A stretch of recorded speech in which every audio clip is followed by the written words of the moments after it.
Ayon po sa isang kilalang analyst na si Steph is Crypto, ay may nakita siyang bullish crossover sa MACD indicator ni XRP. Ang ibig sabihin po nito ay maaring may paparating na malakas na pagtaas ng presyo. Hindi lang ito basta simpleng signal dahil dati nang nagbigay ng ganitong sinyales si XRP bago po maganap ang isa sa pinakamalaking rally sa kanyang kasaysayan. Kaya yan po ang siyang ating pag-uusapan sa video na ito. Pero bago po tayo magpatuloy ay pakibasa na lamang po muna ang disclaimer dito po sa ibaba ng ating screen. Yan, simulan po natin sa ating unang katanungan kung ano po ang nakita ng analyst sa chart ni XRP.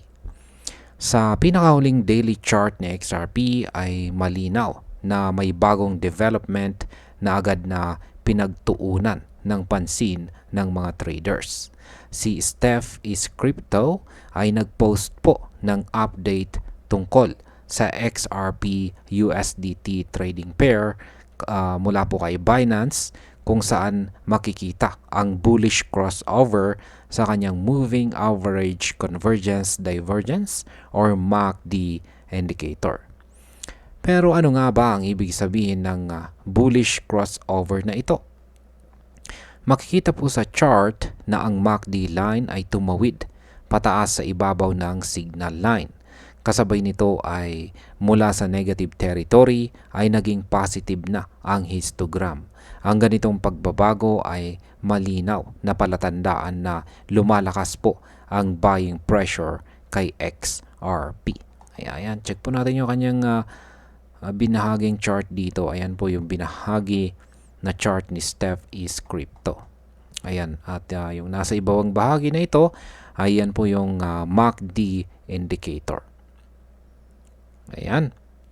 Ngayon ay paano naman po lumipat si XRP mula consolidation patungo sa momentum? Ayan. Sa daily time frame ay kitang-kita na nananatiling matatag si XRP sa kanyang mga support levels matapos po ang ilang linggong sideways movement. Ang bullish crossover na ito ay kakawig ng nangyari noong unang linggo ng July kung saan sumunod agad ang pag-akyat ng presyo hanggang umabot sa bagong all-time high na $3.65. Ngayon ay bakit naman po mahalaga ang MACD sa trading ng XRP? Ang MACD ay isa po itong technical indicator na ginagamit para makita ang pagbabago sa momentum ng presyo. Gumagana ito sa pamamagitan po ng paghahambing ng dalawang moving averages. Kapag mas mabilis umakyat ang short-term average kaysa sa long-term average, ay tinuturing itong bullish crossover na madalas nagbabadya ng pagtaas ng presyo. Ngayon ay ano naman po ang epekto ng daily time frame crossover sa market sentiment?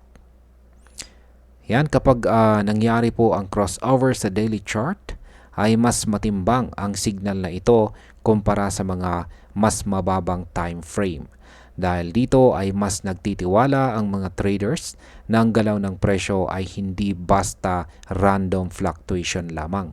Marami pong traders ang naghihintay din ng confirmation mula sa price structure at volume bago tuluyang magpasya na pumasok sa trade.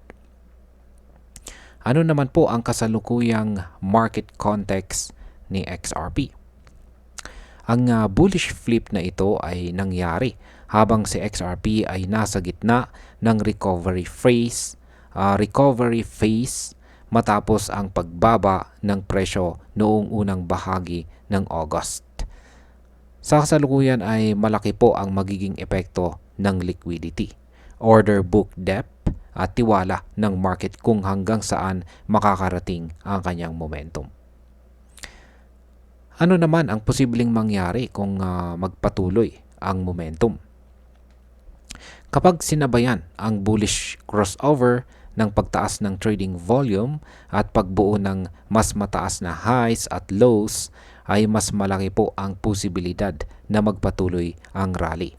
May mga analyst na nagsasabing kapag naabot muli ang presyong $3.65 ay posible nang makitang umakyat si XRP sa double digit na presyo. At bilang panghuling katanungan ay gaano naman po kalaki ang potensyal na pag-akyat ni XRP. Ayon po sa chart ni Steph ay posible pang tumaas si XRP lagpas sa $4.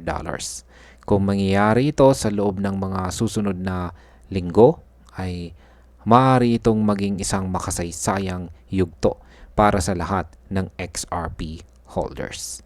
At bilang panghuli, sa nakikita ko po ay malinaw na nagbibigay ng bagong pag-asa ang bullish MACD crossover na ito para kay XRP.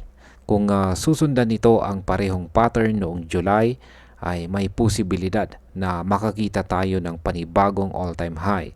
Gayunpaman ay mahalaga pa ring bantayan natin ang volume, market sentiment at global crypto news bago pumasok sa malalaking position. Para sa akin ay isa itong technical na signal na hindi natin dapat balewalain. Yan, lalong-lalo na po sa atin na nakatutok kay XRP. At ayan po, hanggang dito na lamang po tayo sa video na ito mga ka-crypto. Marami pong salamat sa panonood. Ingat po tayo lagi at God bless po sa ating lahat.